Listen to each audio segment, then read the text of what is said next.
Third one is the interesting fun note to swaram composition. Varalila gana lola, Varalila gana lola, Surapala Sugundana Bharita Nila Galavridalaya, Shruti Moola Sukarunala Vala Palaya Shuma,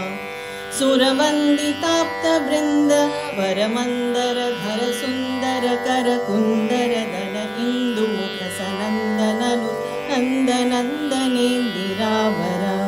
Muni Chintaniya Swanta Narakanta Kanigamanta Charasukanta Kushalavanta Rahita Danta Kujavasanta Santatanta Kastuta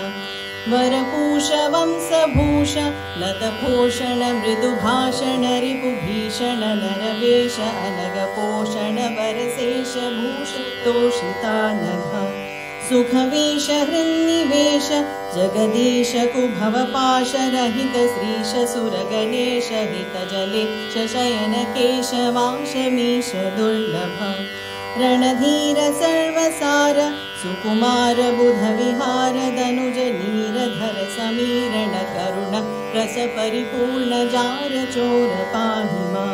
Nararaksha Nirajaksha Vararaksha Samada Shikshaka Sura Yaksha Sanaka Ruksha Patinutaksha Harana Paksha Daksha Shikshaka Priya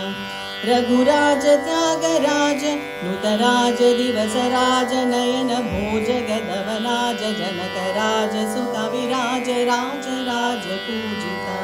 Raghuraja Tyagaraja Nutaraja Divasaraja Nayana Bhoja Gadavanaja Janakaraja Javiraja Raja Raja Pujita Varalila Gana Lola Surapala Sugunajala Bharita Nila Galavridalaya Shruti Mool Sukaruna